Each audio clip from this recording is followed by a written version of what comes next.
एक घटना सुनाते हैं। सत्य घटना घटी वृंदावन में।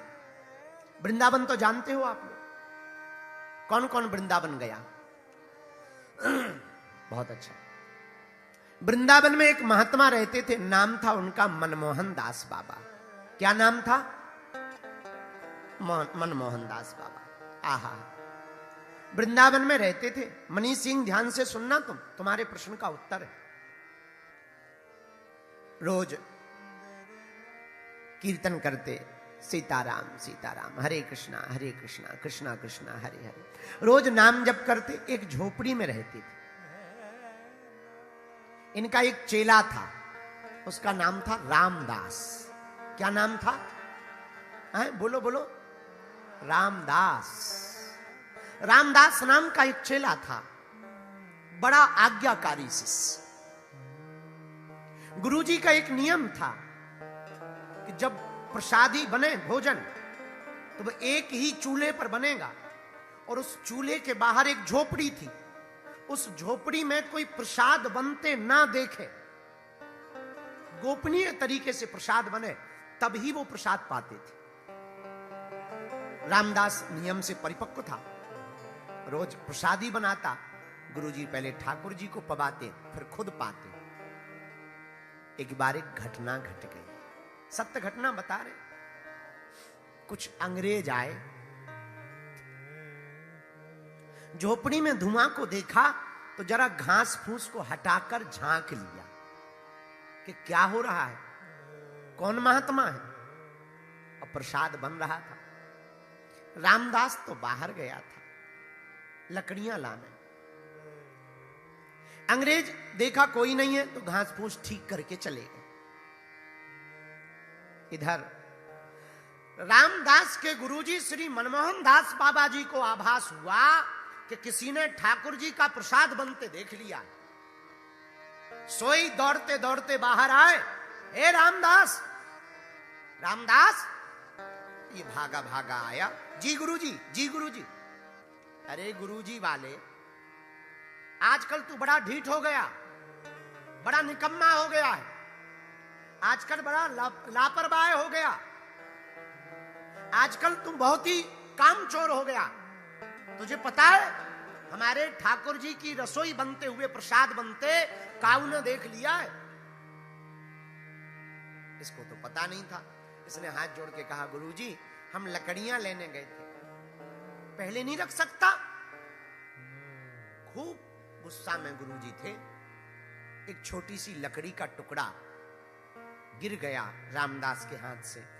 गुरुजी ने मारे गुस्सा में वही लकड़ी का टुकड़ा उठाया और पीटना प्रारंभ कर दिया।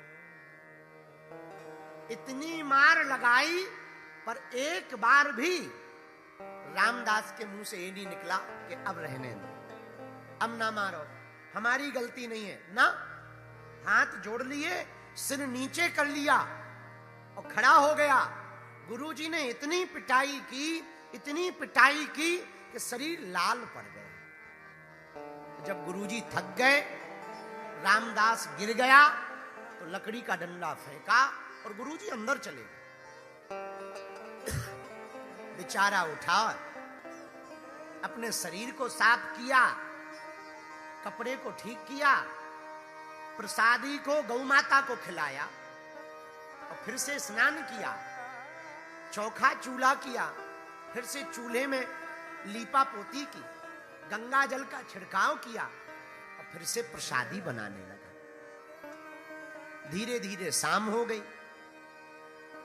जब शाम हुई, आहा, लगभग 5 साढ़े 5 बज गए। इसने थाली में प्रसाद लगाया और गुरुजी के पास ले गया।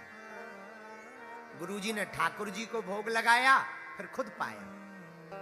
तब तक अंधेरा हो गया तो इसने दीपक जलाया और गुरुजी जब लेट गए तो आसन पर अंधेरे में हल्का दीपक की रोशनी थी।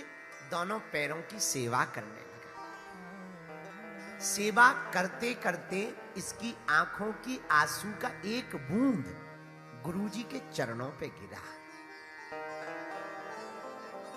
गुरुजी ने कहा, क्या बात है रामदास, क्यों रो रहे हो, क्या कारण है? ये तुम्हारे आंसू हमारे पैरों पे टप टप क्यों गिर रहे हैं?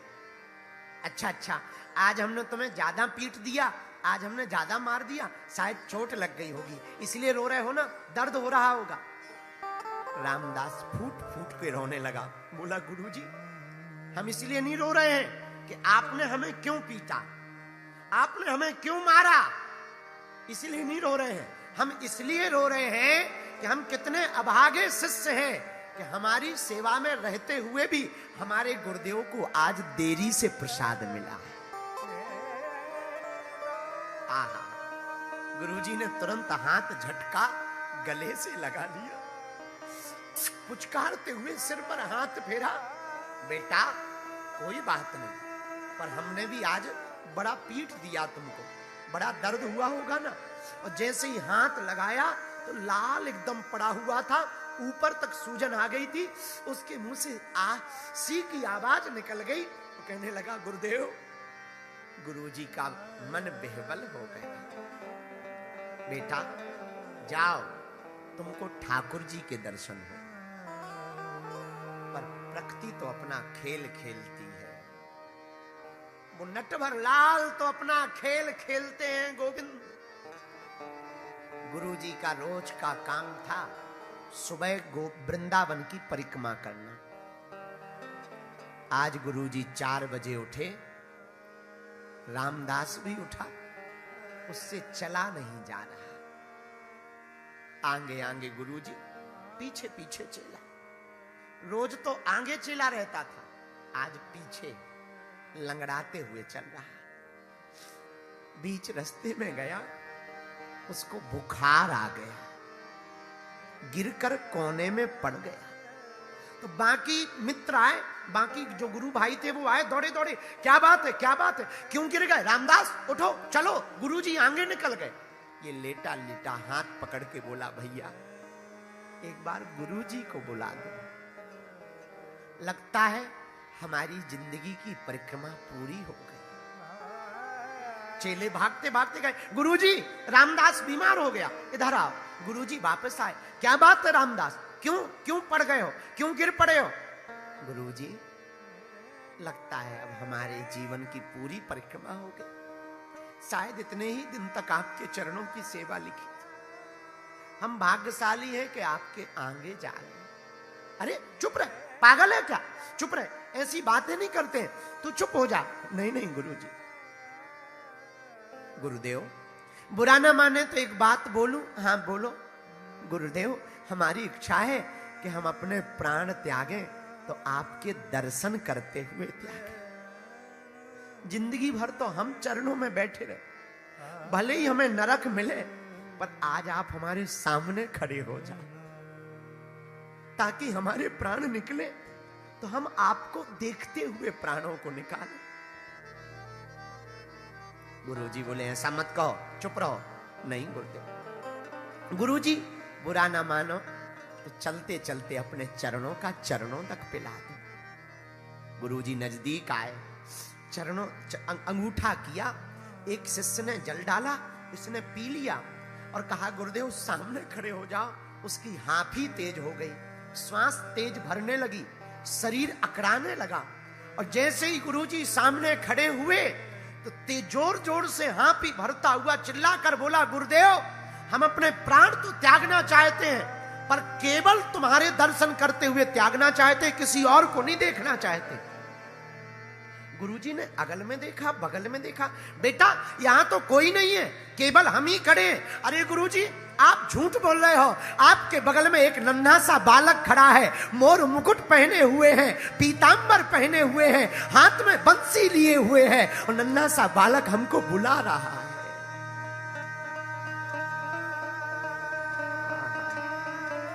और इतना कह के उसके प्राण पखेरु उड़ने लगे।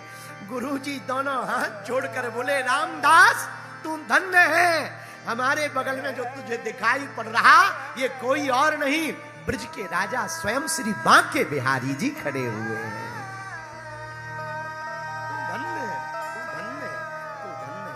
इतना कह करके प्राण पखेरु उड़ गए और सदा सदा के लिए वो गुरु चरणों में विलीन हो गए। मनीष सिंह आपने पूछा कि गुरु की ताकत क्या है, जरा ये घटना सुनो। साधारण शिष्य को गुरु का हाथ सिर पर रख गया तो गोविंद स्वयं लेने चले आए।